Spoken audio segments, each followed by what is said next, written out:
ভোলাগঞ্জে লুট হওয়া সাদা পাথর উদ্ধারে রাতভর যৌথ বাহিনীর অভিযান চলছে প্রতিস্থাপন, স্থানীয়দের উচ্ছ্বাস। এখানে 12,000 ঘনফুট পাথর জব্দ করা হয়েছে। এখনো পাথর প্রতিস্থাপন করা হচ্ছে, যেগুলা জব্দকৃত পাথর ছিল।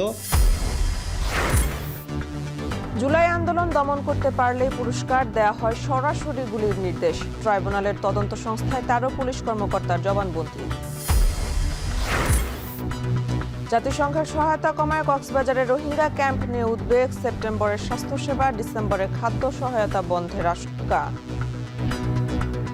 সরকারের কাছে শুকরিয়া জানাই এদূরও যেন আর যেভাবে রেশনপত্র দেয় এভাবে যেন রাখি। এখন যা দে তাই জানো খাইবার জানো শুকরিয়া তুই এত সমাইলো তো কিনা আর কোন খাইবার আসিস না।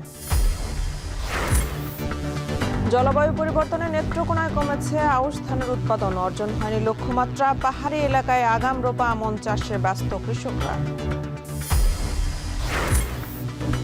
এবং ইসরায়েলি আগ্রাসনের মধ্যে তীব্র তাপপ্রবাহে গাজায় সীমাহীন দুর্ভোগ। বিদ্যুৎবিহীন 20 লাখ ফিলিস্তিনি, সংক্রমণ ঝুঁকিতে জীবন।